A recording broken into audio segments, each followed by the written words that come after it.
The dust swirled in lazy eddies around the broken wagon wheel, a gritty testament to the settler's misfortune. Elias Thorne slumped on a rock, the brim of his sweat-stained hat pulled low, casting his face in shadow, but not enough to hide the deep lines of exhaustion and despair etched around his eyes and mouth. His journey west, once a vessel of fragile hope, had splintered here, on the unforgiving edge of a fledgling town named Redemption Creek. The axle was fractured, a jagged wound in the sturdy oak, and one of the iron-banded wheels lay canted at an impossible angle, like a fallen soldier. His meager supplies, all that remained of a life he'd left behind, were now vulnerable under the vast, indifferent sky. He'd cursed, he'd prayed, he'd even kicked the stubborn wheel until his boot smarted and his spirit sagged further. Now, a heavy silence pressed in, broken only by the buzz of unseen insects and the distant, mournful call of a hawk. A flicker of movement at the edge of his vision made him glance up, his hand instinctively going to the worn butt of the pistol tucked into his belt. It was just a child, a girl no older than 10, emerging from the tall grasses that fringed the dirt track leading to the town. She was small for her age, dressed in a faded calico dress that had seen better days, her bare feet dusty. Her hair, the color of sun-bleached straw, was pulled back in a simple braid, and her eyes, a startling shade of blue, were fixed on his broken wagon with an unnerving intensity. There was a quietness about her, an old soul quality that seemed out of place in one so young. She carried a small, woven pouch at her side, and her steps were light, almost hesitant, as she approached. Elias grunted, a sound of pure frustration. "Nothing to see here, girl." Just a man at the end of his rope. His voice was hoarse, laced with a bitterness that tasted like ash in his mouth. He didn't mean to be unkind, but his patience had long since evaporated under the relentless sun. The girl stopped a respectful distance away, her gaze unwavering. "The axle looks bad," she said, her voice surprisingly clear and steady, without a trace of childish lilt. "And the linchpin's likely sheared clean off, or bent till it's useless." Elias stared. Most children her age would be skittish, or giggling, or simply incurious. This one spoke with the calm assurance of a seasoned wheelwright. He almost laughed, a harsh, barking sound. "And what would you know about axles and linchpins, little miss?" he asked, a weary sarcasm coloring his tone. "Best run along. There's naught here for you." She didn't flinch from his gruffness. Instead, her eyes, clear and disconcertingly perceptive, scanned the wreckage more closely. "My pa, he taught me things," she said softly, a fleeting shadow of sadness crossing her face. "About wagons. About how things fit together. Sometimes, even when they look all broken, they just need a careful hand." She took another step closer, her gaze still on the damaged axle. Maybe I could look." Elias felt a surge of irritation. The audacity!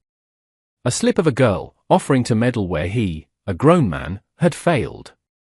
"Look," he began, his voice rising, "I appreciate the sentiment, or whatever it is, but this ain't child's play.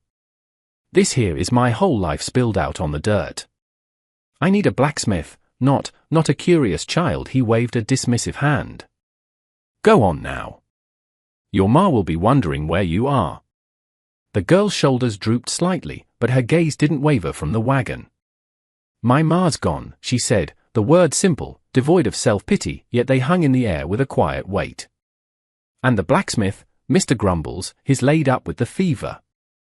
His boy tries, but he's not got the knack for the heavy work yet." She paused, then, with a courage that surprised him, she added, "I might see something you've missed. Sometimes a different pair of eyes helps."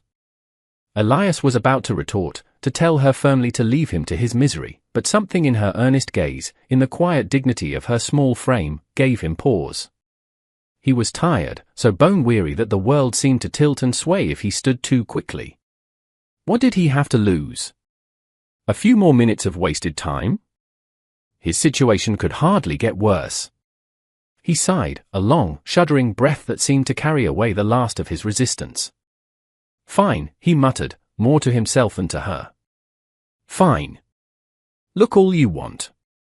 Just don't get in the way." He turned his back, staring out at the unforgiving landscape, already regretting his reluctant permission, bracing himself for the inevitable failure and the hollow "I told you so" that would echo in his own mind. He didn't expect anything, least of all help from such an unlikely source. The sun beat down, and the silence returned, now filled with the almost imperceptible sounds of the girl moving around the crippled wagon. The little girl, whose name was Elara, moved with a quiet efficiency that belied her years. She didn't touch anything at first, simply circled the damaged wheel and axle, her brow furrowed in concentration. Her gaze was methodical, taking in the splintered wood, the angle of the brake, the way the heavy wagon bed sagged precariously. Elias, despite himself, found his attention drawn back to her. He'd expected her to poke aimlessly, perhaps offer some childishly impractical suggestion. Instead, she knelt, her small fingers gently probing the jagged edges of the fractured axle, her touch surprisingly delicate. "The main brake is bad," she murmured, almost to herself, "but it's not just that. See here?" She pointed to a spot near where the axle entered the wheel hub, a place Elias had cursed at but hadn't truly examined with such focused intent. "The wood is stressed, and this iron band, it's slipped. It was probably loose for a while. Made the axle weak right at this point. The jolt that broke it just finished what was already starting." Elias grunted, non-committal, but he leaned closer, peering at the spot she indicated. She was right.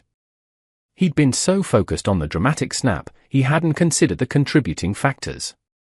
A slow, grudging respect began to kindle within him. Elara then turned her attention to the linchpin, or what was left of it.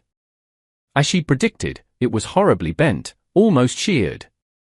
This wouldn't have held much longer anyway, she stated. She opened the small woven pouch she carried and, to Elias's surprise, drew out a few surprisingly sturdy-looking tools, a small, sharp awl, a piece of tightly wound cord, and a flat, smooth stone. Not blacksmith's tools, but useful things, carefully kept. "If we could brace the axle," she mused, her eye scanning the surrounding area, then back to the wagon. "And if we had a new pin, or something that could act like one, just to get you to town." Elias snorted. "If wishes were horses, little miss. There's no spare axle here, and the nearest timber sturdy enough is miles away. As for a pin, it needs to be strong." Elara nodded, unfazed. "There's a seasoned branch of ironwood I saw by the creek crossing, about a quarter-mile back," she said.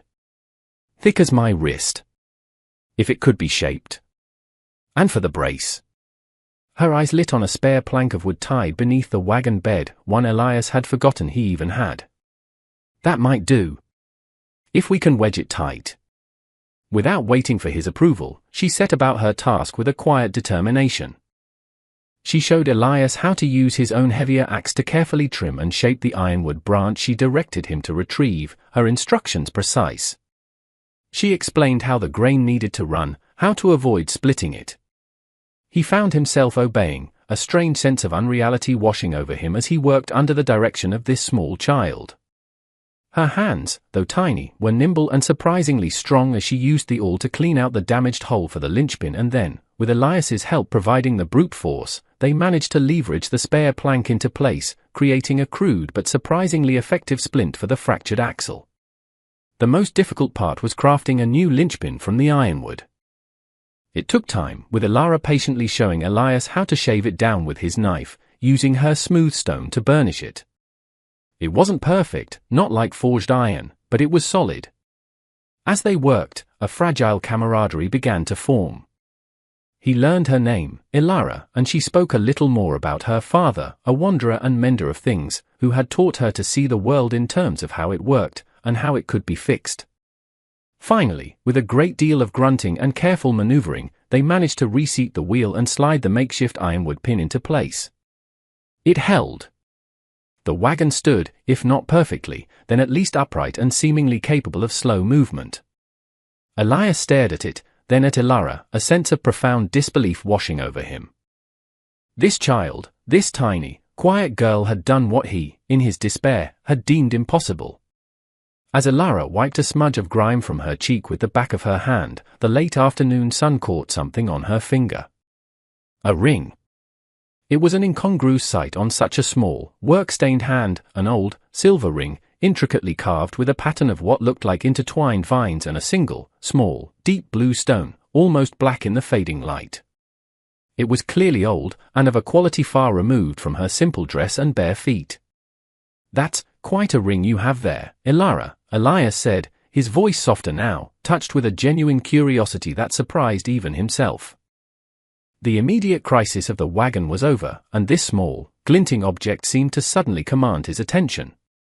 Ilara looked down at her hand, a shy smile gracing her lips for the first time. "It was my mother's," she said, her voice holding a note of reverence. "It's all I have left of her." She said it was very old, from her family, a long way back. She turned her hand, letting the light play over the carvings. "She told me to always keep it safe." Elias leaned closer, a strange prickling sensation running down his spine. The design, there was something hauntingly familiar about those intertwined vines, about the deep, almost luminous quality of that tiny blue stone. His mind, sluggish from heat and despair just moments before, now raced, trying to place the image that flickered at the edge of his memory. He'd seen a ring like that before, or one remarkably similar. But where? When? The feeling was insistent, a hook snagging on a forgotten memory. He frowned, his gaze fixed on the small, silver band that seemed to glow with an inner light on Ilara's finger, a beacon in the dusty twilight. The wagon was provisionally fixed, but a new, far more perplexing mystery had just presented itself, glinting under the setting sun. The image solidified in Elias's mind with the force of a physical blow, making him gasp. The intertwined vines, the small, dark blue stone like a captured piece of midnight sky. He'd seen its twin, or one so like it as to be indistinguishable, many years ago, in a different place, under far different circumstances. His heart began to hammer against his ribs, a frantic drumbeat against the sudden silence that had fallen between him and the girl. He remembered a woman's hand, pale and trembling, clutching just such a ring as she wept over a freshly turned grave. He remembered hushed, angry whispers in a dimly lit tavern, tales of injustice, of land stolen, of a family driven out, their name all but erased. The McAllisters. That was the name. A family known for their skill with metal and wood, craftsmen of renown who had settled a fertile valley some 50 miles east of here, a place called Willow Creek. They had a distinctive family crest, a stylized design of intertwined willow branches, and rumor had it their women wore rings bearing a miniature version of that crest, passed down through generations. The ring Ilara wore, it wasn't just similar, it had to be one of theirs. Elias sank back onto the rock, the strength momentarily leaving his legs. His own troubles, the broken wagon, the lost savings, seemed to recede, overshadowed by a dawning, horrifying suspicion. If that ring was a McAllister heirloom, what was it doing on the finger of this orphaned girl, here, so far from Willow Creek? The McAllisters had vanished years ago. Their prosperous farm had been taken over, swallowed by a powerful, ambitious man named Silas Blackwood, who had since risen to become one of the wealthiest and most influential figures in the entire territory. Blackwood claimed he'd bought the land fair and square after the McAllisters had supposedly abandoned it, moving on to greener, unknown pastures. But there were always darker rumors, whispers that never quite died down, of intimidation, of forced sales, of outright theft. "Ilara," he said, his voice raspy, "your mother, did she ever speak of a place called Willow Creek? Or the name McAllister?" Ilara looked up, her blue eyes wide and searching his face. "Willow Creek," she repeated softly, a frown creasing her brow. "Yes. I think she did. She used to cry sometimes, and she'd whisper that name. And McAllister, that sounds familiar, like a dream I can't quite hold onto." She looked down at the ring again, her small fingers tracing its carved surface. "She said this ring was a key, a memory. She told me it would lead me home one day, if I was brave enough to follow." A cold dread, mixed with a rising tide of indignation, washed over Elias. A key. A memory. Lead her home. The pieces were falling into place with a terrible, sickening clarity. This child, this quiet, resilient girl who had just saved his wagon, was quite possibly the last scion of a dispossessed family, carrying the proof of her heritage on her very finger, entirely unaware of its true significance or the dangerous truth it represented. And he, Elias Thorne, a down-on-his-luck settler, was now privy to this secret, a secret that could unravel the carefully constructed legacy of a man as powerful and ruthless as Silas Blackwood. He thought of his own struggles, the weariness that had settled deep in his bones. He had come west seeking a fresh start, a small piece of land to call his own, a chance to build something honest. He was no hero, no crusader. But looking at Ilara, at her innocent, earnest face, at the ancient ring that seemed to pulse with a life of its own, he felt a stirring of something he hadn't felt in a long time, a fierce, protective anger, and a reluctant sense of duty. He couldn't ignore this. He couldn't just thank the girl for fixing his wagon and send her on her way, knowing what he now suspected. The ring wasn't just an heirloom, it was a testament to a past injustice, a silent accusation. And Ilara, whether she knew it or not, was at the very heart of it. His own journey had just taken a sharp, unexpected, and perilous turn. The broken wagon was a minor inconvenience compared to the fractured lives this ring hinted at. A fragile alliance began to form between the weary settler and the orphaned girl, born of a shared task and the dawning realization of a deeper, more complex connection. As the last light of day bled from the sky, painting the clouds in hues of purple and bruised orange, Elias knew he couldn't simply drive his mended wagon into Redemption Creek and forget about Ilara and her ring. The knowledge he possessed, the memories it had stirred, were too potent, too charged with the scent of old injustice. "Ilara," he said, his voice gentle but firm, "your mother was right. That ring is important. More important than you can imagine." He hesitated, unsure how much to reveal, how much a child could comprehend of such adult treachery. The McAllisters of Willow Creek, they were good people, skilled people. They built a beautiful farm there. But they lost it. Some say unjustly. Ilara listened, her gaze fixed on his face, her expression solemn. "My mother never spoke much of how they lost their home," she admitted, her voice a near whisper. "Only that it was taken, and a great sadness followed. She always looked over her shoulder, like she was afraid of shadows." The word sent a chill down Elias's spine. Afraid of shadows. It fit the narrative of a family wronged, perhaps even threatened. "Silas Blackwood owns that land now," Elias stated, watching Ilara's reaction. "He's a rich man. A powerful man in these parts." The name Blackwood clearly meant something to Ilara. A flicker of unease crossed her face. "Mr. Blackwood, he comes to Redemption Creek sometimes. He owns the big mercantile, and the livery. Mama always told me to stay clear of him and his men. She said they had cold eyes." Cold eyes. Another chillingly accurate observation. Elias nodded slowly. "Your mother was wise, Ilara." He took a deep breath. I think your ring might be proof of who you are, proof that the McAllister line didn't just vanish." A spark of understanding, mingled with fear and a dawning hope, lit Ilara's eyes. "Proof? You mean Willow Creek could still be my home?" "Perhaps," Elias said cautiously. "But proving it, against a man like Blackwood, that would be a dangerous thing, Ilara." Very dangerous. He looked at her small, determined face. She had shown courage and resourcefulness with his wagon. Did she possess the resilience for a fight like this? It was a heavy burden to even suggest to a child. "But if it's the truth," Ilara said, her small chin lifting slightly, "shouldn't the truth be known? Mama always said truth was like the sun, it could be hidden by clouds for a while, but it always shines through in the end." Elias felt a lump in his throat. Such simple, profound wisdom from one so young. He had been adrift, lost in his own misfortunes, but Ilara's quiet strength, her unwavering belief in the lessons her mother had taught her, was like a beacon. Perhaps, he thought, his own journey west wasn't just about finding land for himself. Perhaps he was meant to be here, at this moment, to help this child uncover a truth that had been buried for too long. "All right, Ilara," he said, a new resolve hardening his voice. "All right. We'll be careful. We'll be smart. But we'll try to find out what really happened. We'll see if this ring can indeed lead you home." He stood up, stretching his stiff limbs. The wagon, though crudely mended, looked like it would hold. First things first, we need to get this wagon into town before it's fully dark. And then, tomorrow, we start asking some very quiet questions.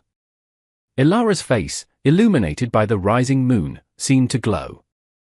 A small smile touched her lips, a genuine smile this time, not of shyness, but of a burgeoning hope. She nodded, clutching the hand with the ring to her chest. The makeshift linchpin held as they slowly, carefully, guided the wagon along the rutted track towards the flickering lights of Redemption Creek. The journey was far from over. In many ways, it was just beginning. And hanging in the air between the man and the child was the unspoken understanding that the small silver ring on Ilara's finger was now the compass guiding their improbable quest. The next morning, under a sky washed clean by the night, Redemption Creek buzzed with the low hum of early activity. Elias, having spent a restless night camped at the edge of town, his mind replaying the events of the previous day, sought out Ilara. He found her near the town well, where she often helped an elderly woman, Mrs. Gable, draw water in exchange for a warm breakfast and scraps of news.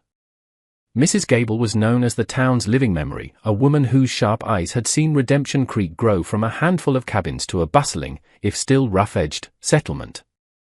Elias approached cautiously, nodding a polite greeting to Mrs. Gable, a woman with a kind, wrinkled face and eyes that seemed to miss nothing. He said, then turned to Ilara. Ready to talk a little, like we discussed? Ilara nodded, her expression serious. Mrs. Gable, her hand still on the rope of the well bucket, looked from Elias to Ilara, a knowing glint in her gaze. This one, she said, patting Ilara's shoulder, has an old soul. And a good heart. You be good to her, mister. I intend to, Elias replied earnestly. In fact, we were hoping you might be able to help us with something. A matter of history, you might say. Mrs. Gable's eyebrows rose. History, is it? Well, I've got plenty of that stored away. She gestured towards a nearby bench under the shade of a struggling cottonwood tree. Spit it out, then. My ears are open, though my legs ain't what they used to be. As Elias and Ilara settled on the bench, Elias began, carefully choosing his words. He spoke of Ilara's mother, and the ring, and the faint memories of a place called Willow Creek, and the name McAllister. He didn't mention Silas Blackwood directly at first, wanting to gauge Mrs. Gable's initial reaction. At the mention of McAllister and Willow Creek, Mrs. Gable's expression changed. A shadow passed over her kindly features, and her eyes, usually bright with curiosity, narrowed thoughtfully. McAllister? She murmured, her voice taking on a distant tone. I remember the McAllisters. Fine folk they were. True artisans. Thomas McAllister, the father, could make wood sing and iron bend to his will like it was soft clay. And his wife, Lyra, she had a gentleness about her, but a strong spirit. They had a little girl. Sarah, I think her name was. Would be about your mother's age, Ilara, if she'd lived. Ilara leaned forward, her breath catching. My mother's name was Sarah, she whispered. Mrs. Gable's gaze sharpened, focusing intently on Ilara. Is that a fact? She looked at the ring on Ilara's finger, which Elias subtly indicated. The old woman's eyes widened almost imperceptibly. Saints preserve us, she breathed. That design. I've not seen its like in many a year. Lyra McAllister wore such a ring. Said it was her grandmother's, and her grandmother's before that. A family mark, it was. The pieces were slotting together, forming a clearer, more painful picture. What happened to them, Mrs. Gable? Elias asked quietly. The stories are vague. A sigh escaped Mrs. Gable's lips, heavy with old sorrow. Vague for a reason, mister. Some truths are dangerous to speak aloud in these parts. The McAllisters didn't just move on, like some would have you believe. Her voice dropped to a conspiratorial whisper. They were hounded out. That land, Willow Creek, it's the most fertile stretch in this whole territory. Someone wanted it badly. Someone with power, and no conscience to speak of. Silas Blackwood, Elias stated, no longer a question. Mrs. Gable nodded grimly. He came to town with pockets full of gold and a smile that didn't reach his eyes. made offers for land, and if folks refused, well, accidents started happening. Fences cut, livestock poisoned, wells fouled. The McAllisters were stubborn. They loved their home. Thomas McAllister, he stood up to Blackwood. Publicly. Said he'd never sell. Her voice trembled slightly. Not long after, there was a fire. A terrible fire at the McAllister farm. Thomas didn't make it out. Lyra and little Sarah, they vanished in the night. Most assumed they perished too, or fled with nothing but the clothes on their backs, too terrified to ever return. Blackwood expressed his deepest sympathies, of course. And then, quiet-like, he took over the land. Said he was improving it. Ilara was pale, her small hand clutching her ring so tightly her knuckles were white. Tears welled in her eyes, but she didn't make a sound. Elias put a comforting arm around her shoulders. The brutality of it, the calculated cruelty, filled him with a cold rage. So, Ilara's mother, Sarah, she survived, Elias murmured, piecing it together. She must have lived in fear, always hiding, always protecting her daughter and that ring. It would seem so, Mrs. Gable affirmed, her eyes full of pity for Ilara.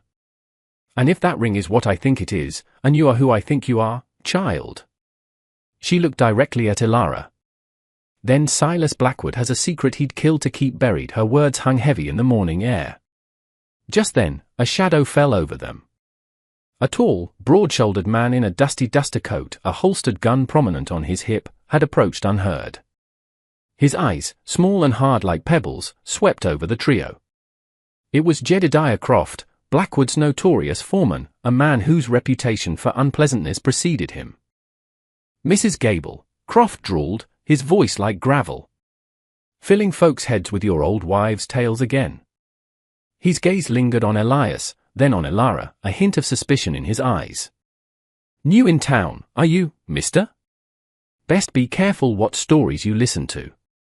Some folks around here don't take kindly to stirring up old dust. He tipped his hat, a gesture that was more threat than courtesy, and sauntered off towards the mercantile, Blackwood's mercantile. The warning was unmistakable. The investigation had barely begun, and already danger was making its presence known. The encounter with Croft cast a pall over their efforts, but it also solidified their resolve. Mrs. Gable, her initial caution replaced by a fierce loyalty to what she now believed was the truth of Ilara's heritage, became their stanchest, if most discreet, ally.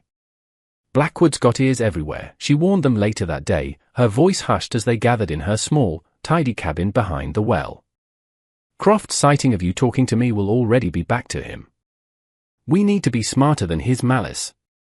She suggested they search for any old records that might have survived from the time of the McAllisters. The old church, St. Michael's, used to keep a parish register, births, deaths, marriages. Father Michael, the priest back then, he was a stickler for detail. If anyone recorded anything about the McAllisters, it would have been him. The church is mostly derelict now, up on Whisperwind Hill, but the records might still be there if they weren't destroyed. Whisperwind Hill. The name itself sounded desolate. Elias knew the place, it overlooked the valley, and the crumbling stone structure of St. Michael's was a stark silhouette against the skyline, a place most townsfolk avoided, believing it haunted. Perfect for a secret search. Under the cover of a moonless night, Elias and Ilara made their way up the winding path to the old church. Ilara, despite the eerie surroundings and the weight of their mission, showed no fear, only a quiet determination that mirrored Elias's own. Mrs. Gable had given Ilara a small, sputtering lantern, its light casting dancing, monstrous shadows on the gnarled trees that clawed at the path. The church was even more dilapidated up close. The roof had partially collapsed in one section, and the wind, true to the hill's name, whistled through broken stained glass windows, creating mournful, sighing sounds. Inside, dust lay thick as a shroud over everything. Pews were overturned, and debris littered the stone floor. It felt like intruding on a forgotten tomb. Father Michael's study was through there, Ilara whispered, pointing to a small, warped door at the side of the altar, her voice barely audible above the wind. Mrs. Gable had described the church's layout meticulously. The door creaked open with a sound that made them both jump. The study was small, cramped, and even more chaotic than the main church. Books, their pages swollen and mildewed, were scattered everywhere. A simple wooden desk stood in one corner, its surface covered in dust and mouse droppings. It seemed a hopeless task. "We're looking for a leather-bound ledger," Elias said, trying to keep his voice steady. "Dark brown, maybe with a simple cross embossed on the cover." They began to search, carefully moving aside debris, sifting through piles of decaying paper. Elara, with her small stature, was able to squeeze into tight corners that Elias couldn't reach.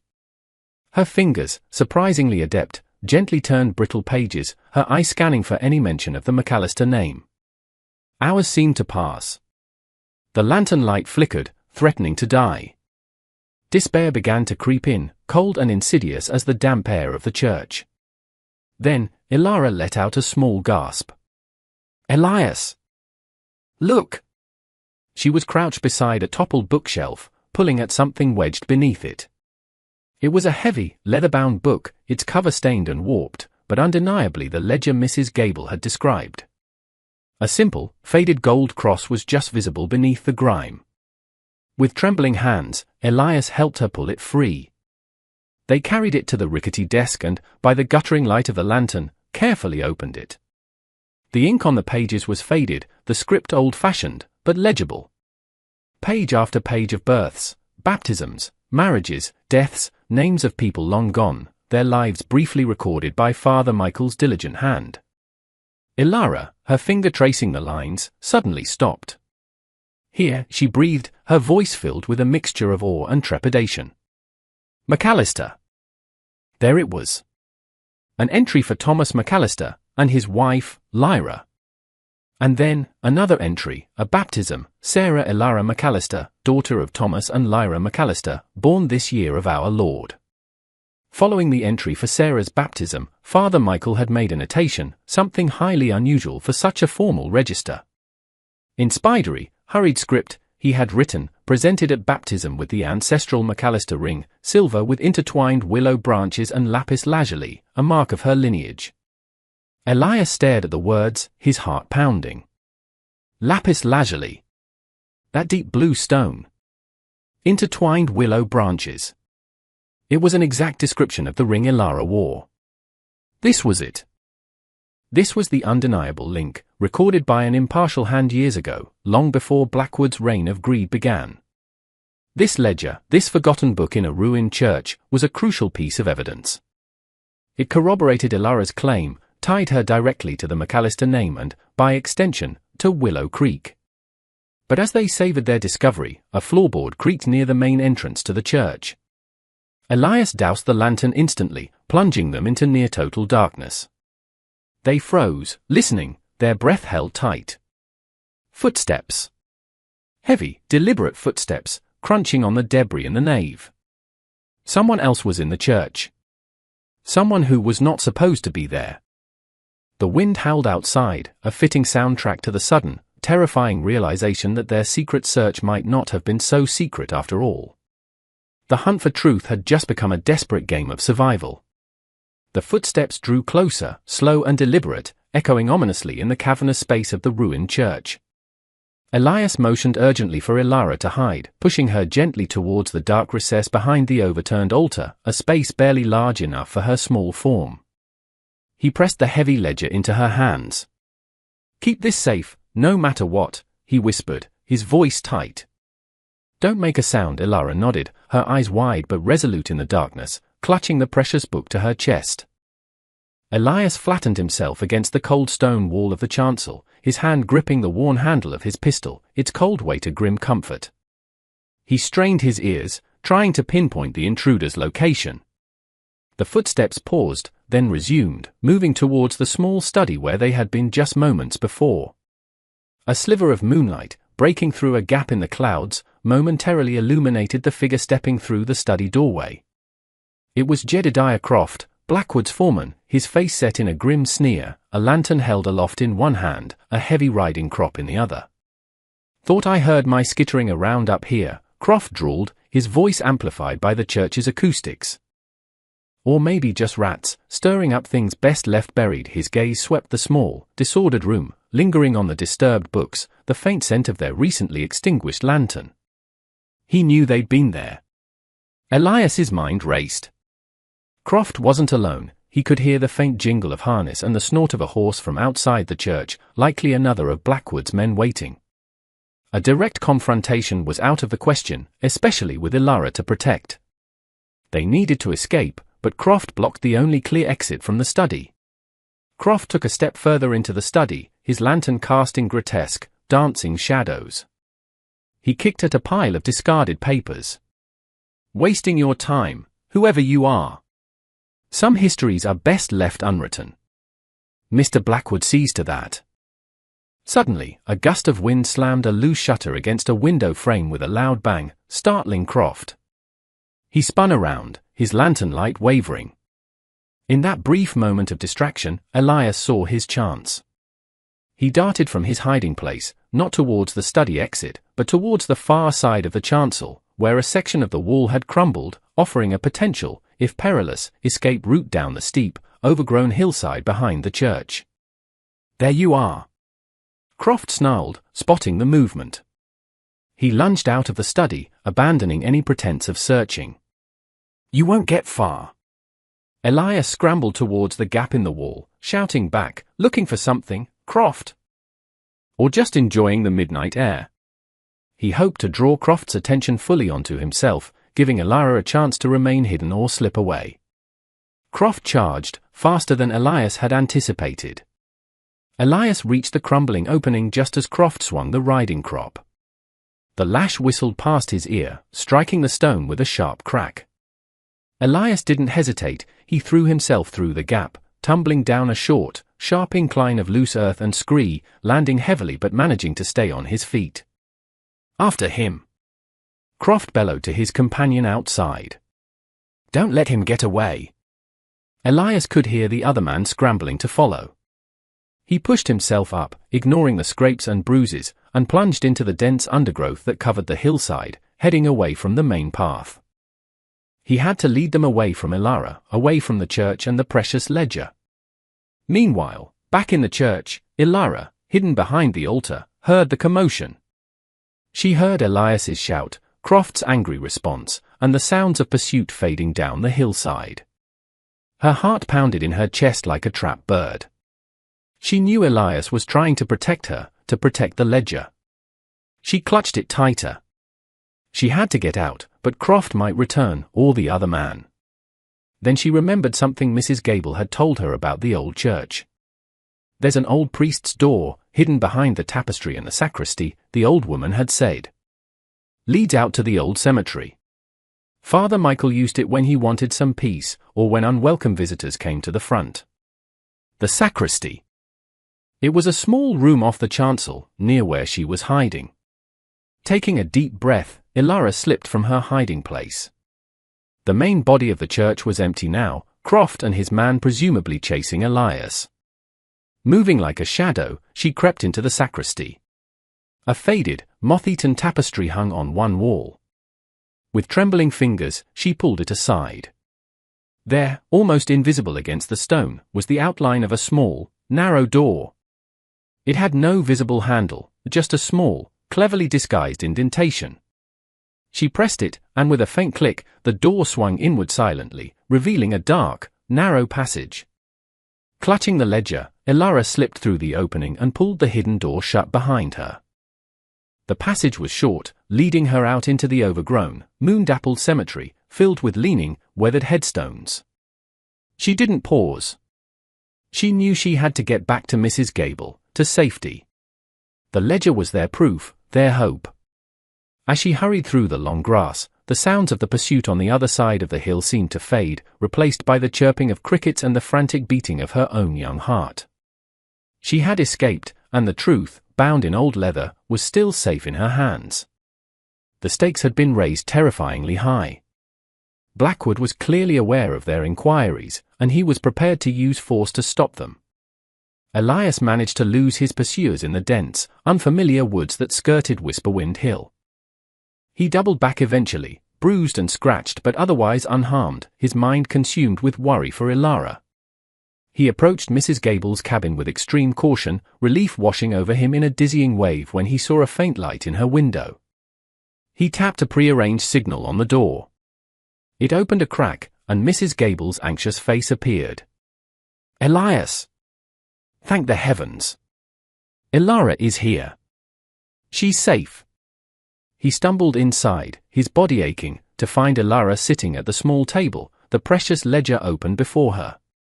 She looked up, her eyes wide with concern for him, but also shining with a determined light. "You were right, Elias," she said, her voice trembling slightly. "Mr. Croft, he knew. He was looking for us." "Blackwood sent him," Elias said grimly, sinking onto a stool. "He knows we're getting close to something he wants to keep buried." He looked at the ledger, at the spidery script detailing Ilara's baptism and the description of the ring. "This changes things. This isn't just hearsay or old memories anymore. This is tangible proof." Mrs. Gable nodded, her expression stern. "Silas Blackwood is a dangerous man, more dangerous now that he feels threatened. He won't stop with just a chase in the dark. He'll try to discredit you, Elias. Run you out of town. And Ilara?" Her voice softened with concern. "He'll try to silence her, one way or another.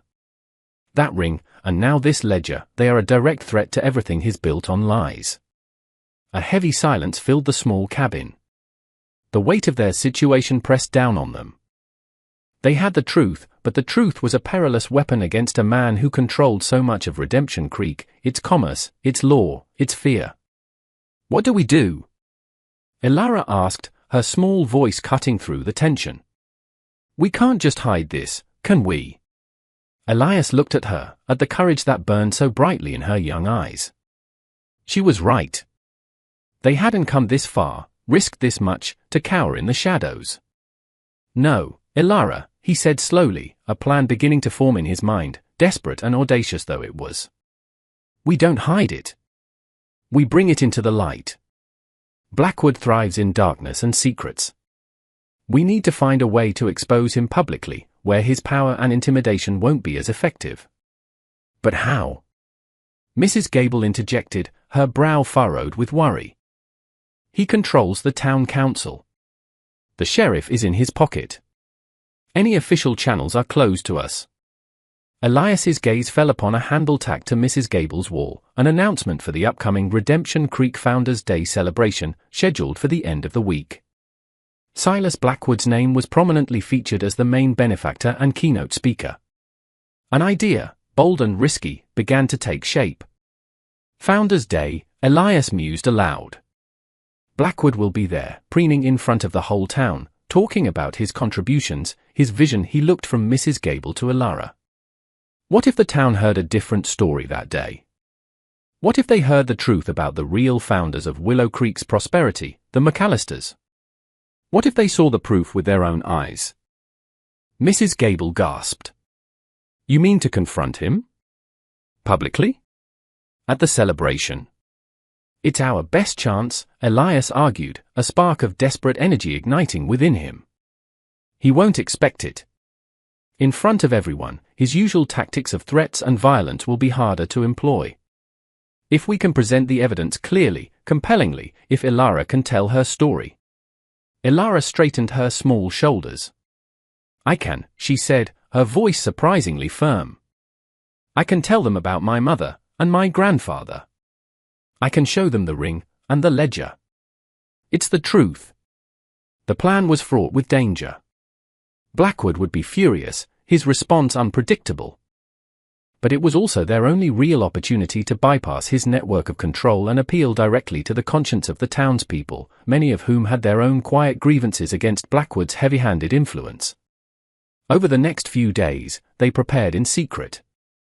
Mrs. Gable, using her network of old friends and acquaintances who harbored no love for Blackwood, discreetly spread whispers, not of the specifics, but of a long-hidden truth that might soon come to light, piquing curiosity and ensuring a larger, more attentive crowd at the Founders' Day celebration. Elias, meanwhile, worked with Ilara, helping her articulate her family's story, ensuring she understood the details in the ledger. He also made a discreet copy of the crucial page in the ledger, hiding the original in a secure location Mrs. Gable knew. The ring Elara wore became their potent symbol, a tangible link to a stolen past. Blackwood, sensing something was amiss but unable to pinpoint it, grew more agitated. Croft and his men were more visible around town, their expressions uglier than usual. Elias received a direct, menacing visit from Croft himself. "Heard you've been asking a lot of questions, Thorn," Croft had sneered, blocking Elias's path near the livery. "Mr. Blackwood is a generous man to his friends, but he don't tolerate troublemakers. Redemption Creek is a peaceful town. We aim to keep it that way. Maybe it's time you moved on. There's good land further west, I hear. Real good land. Mr. Blackwood might even help you get a stake in it, if you was to leave." Quietly, the offer was clear, a bribe wrapped in a threat. Elias met his gaze steadily. "I appreciate the advice, Croft," he said, his voice calm. "But I'm finding Redemption Creek rather interesting.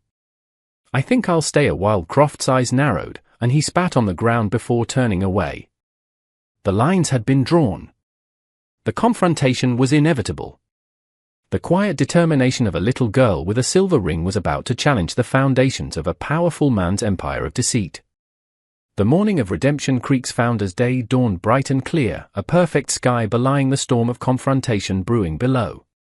The town square was festooned with colorful, if somewhat ragged, bunting. A makeshift wooden platform had been erected, draped with a banner proclaiming progress and prosperity, thanks to Silas Blackwood. Tables laden with food and drink, sponsored by Blackwood's Mercantile, were being set up. The townsfolk gathered, a mixture of genuine festive spirit, cautious curiosity fueled by Mrs. Gable's whispers, and the underlying tension that always seemed to simmer beneath the surface in a town dominated by one man's will. Silas Blackwood himself arrived in a polished black buggy, his tailored suit immaculate, a self-satisfied smile fixed on his face. He was a man in his prime, imposing and confident, radiating an aura of wealth and authority. He moved through the crowd, shaking hands, patting children on the head, the benevolent patriarch playing his role to perfection. His foreman, Jedediah Croft, and a few other grim-faced men hovered nearby, watchful and alert. Elias and Elara stood at the edge of the square, near Mrs. Gable, who offered them a reassuring nod. Elara clutched a small, carefully wrapped parcel containing the copied page from the ledger and a magnifying glass Elias had procured. The original ring, a silent testament, glinted on her finger. She was pale but composed, her small hand gripping Elias's tightly. He squeezed it gently. "Remember what we talked about," he murmured. "Speak from your heart. The truth is on your side." The town sheriff, a portly man named Dawkins who owed his position entirely to Blackwood, droned through a series of opening remarks, extolling the virtues of their town and its foremost citizen. Then, with a flourish, he introduced Silas Blackwood. Applause, somewhat muted and hesitant from certain sections of the crowd, rippled through the square. Blackwood ascended the platform, beaming. He launched into a grandiloquent speech about his vision, his investments, his tireless efforts to drag Redemption Creek from a dusty outpost into a thriving hub of commerce. He spoke of opportunity, of hard work, of the bright future he was building for them all. It was a masterful performance, full of empty platitudes and self-congratulation. As he paused for dramatic effect, preparing for his concluding remarks, Elias knew it was time. "Now, Elara," he whispered. Taking a deep breath, Elara stepped forward, followed closely by Elias. They walked directly towards the platform. A murmur ran through the crowd. Croft, spotting them, started forward, his face contorting in a snarl, but he was too far away to intercept them immediately. "Mr. Blackwood!" Elias called out, his voice clear and strong, cutting through the expectant silence. "Before you conclude, there is another story of founding this town ought to hear. A story of true pioneers, and of a legacy stolen." Blackwood, momentarily stunned by the interruption, frowned, his eyes like chips of ice. "What is the meaning of this, Thorn? This is highly inappropriate." "Sheriff, remove this man." Sheriff Dawkins, flustered, started to move, but the crowd, intrigued and sensing drama, pressed closer, blocking his path. "We mean no disrespect to the genuine efforts of this town's people, Mr. Blackwood," Elias continued, his voice ringing with conviction. "But your narrative of prosperity conveniently omits its true origins. It omits the name McAllister." At the mention of McAllister, a deeper hush fell over the crowd. Older faces registered recognition, surprise, and a dawning understanding. Blackwood's smile faltered, replaced by a fleeting look of fury before his mask of composure slipped back into place. "McAllister," he scoffed, a dismissive wave of his hand. "An old name, irrelevant. They abandoned their claim years ago. I purchased the land legally and fairly." "Did you, Mr. Blackwood?" Ilara's voice, though small, carried with surprising clarity in the sudden stillness. She stepped onto the edge of the platform, holding up her hand, the silver ring flashing in the sunlight. "My name is Ilara McAllister.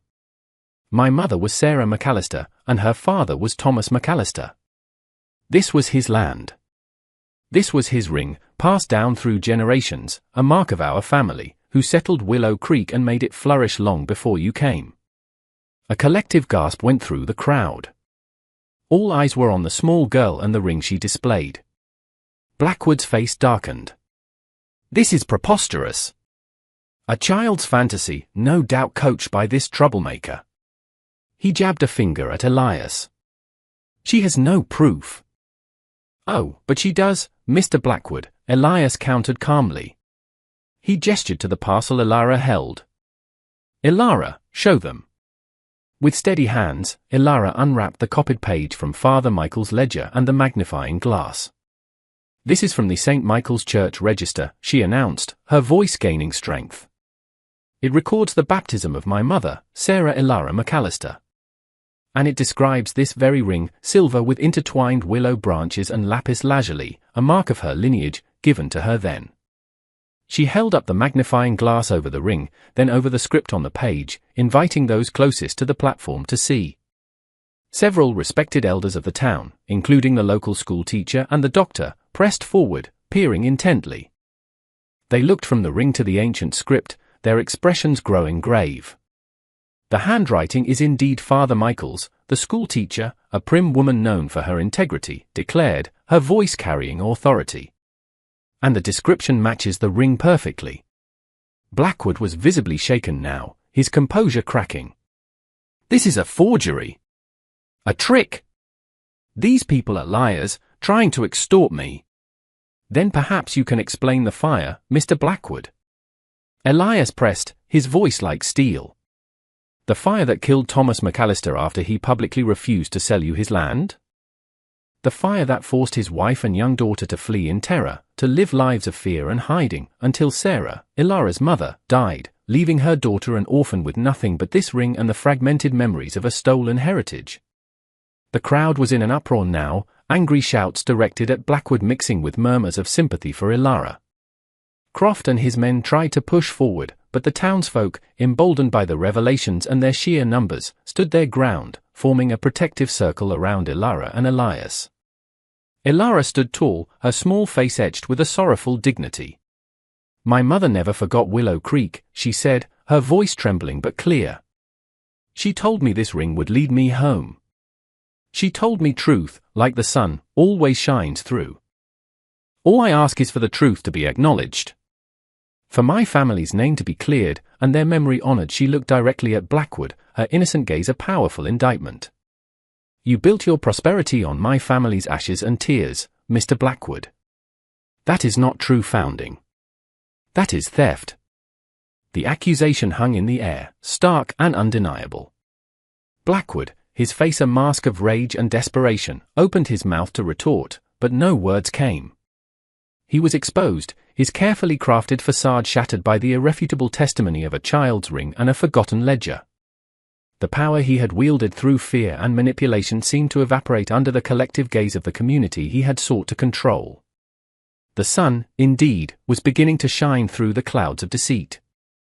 The impact of Ilara's words, combined with the tangible evidence of the ring and the ledger, was devastating to Silas Blackwood's carefully cultivated image. His blustering denial sounded hollow against the quiet dignity of the child and the murmurs of assent from respected community members who had verified the ledger's authenticity. Sheriff Dawkins, seeing the tide turn so dramatically against his patron, made a weak attempt to disperse the crowd, but he was largely ignored, his authority vanishing like mist in the morning sun. Mrs. Gable, her eyes shining, stepped forward. "I remember Lyra McAllister and little Sarah," she declared, her voice, though aged, ringing with conviction. "And I remember the fear after Thomas McAllister died and Blackwood took the land. This child speaks the truth. The McAllisters were the true heart of Willow Creek." Others in the crowd, emboldened, began to voice their own long-suppressed grievances against Blackwood: unfair business practices, intimidation tactics, lands acquired under dubious circumstances. It was as if a dam of fear had broken, and years of resentment poured forth. Blackwood, for the first time in his arrogant life, looked truly afraid, his face pale, his eyes darting around for an escape that wasn't there. Jedediah Croft and his men, outnumbered and facing a hostile populace, hesitated, their usual menace deflated. In the ensuing chaos, a circuit judge, a stern, upright man named Josiah Pendleton, who happened to be visiting Redemption Creek from a larger territorial capital and had been observing the Founders' Day proceedings with a detached interest, stepped onto the platform. His presence commanded immediate attention. "These are grave accusations," Judge Pendleton announced, his voice cutting through the noise. "And this evidence," he gestured towards Ilara's ring and the ledger copy, which the schoolteacher had handed to him, "appears compelling. I will be impounding this document and taking statements. An immediate and thorough investigation into Mr. Blackwood's acquisition of the Willow Creek property, and indeed his other dealings, will commence forthwith." He looked directly at Blackwood, his expression uncompromising.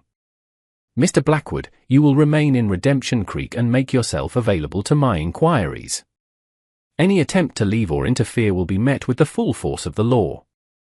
Blackwood sputtered, but the fight had gone out of him. He was surrounded, exposed, his power unraveling before his very eyes. The crowd, sensing justice was finally within reach, roared its approval. Ilara, exhausted but relieved, leaned against Elias, a tentative smile gracing her lips. The silver ring on her finger seemed to gleam with a renewed brilliance, no longer just a memento of loss, but a beacon of truth vindicated. The downfall of Silas Blackwood was swift and decisive. Judge Pendleton's investigation unearthed a damning trail of deceit, coercion, and outright fraud. The original church ledger, retrieved from its hiding place, became a cornerstone of the case. Faced with irrefutable evidence and numerous testimonies from emboldened townsfolk, Blackwood's empire crumbled. His properties were seized pending legal review, his cronies scattered, and he himself faced multiple charges. The fear he had instilled in Redemption Creek began to dissipate, replaced by a fragile but growing sense of hope and empowerment. For Ilara, justice meant the restoration of her heritage. The Willow Creek farm, though changed by years of Blackwood's ownership, was legally recognized as belonging to the McAllister estate, with Ilara as the sole heir. It was a daunting prospect for a young girl, but she was not alone. Elias, his own plans for settling temporarily deferred, vowed to help her.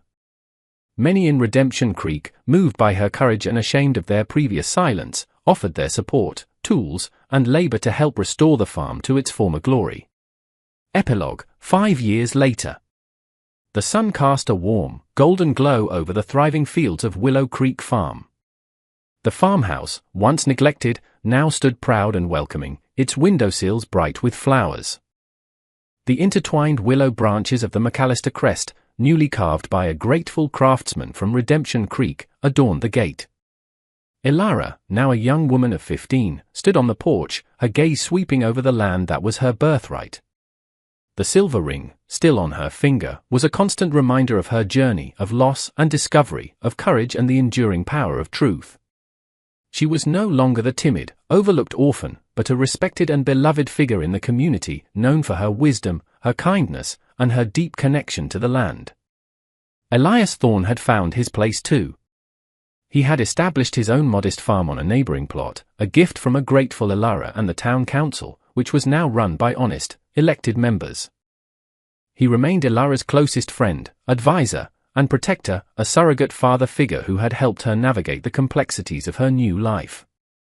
He often visited Willow Creek, and they would sit on the porch, much like now, watching the land flourish.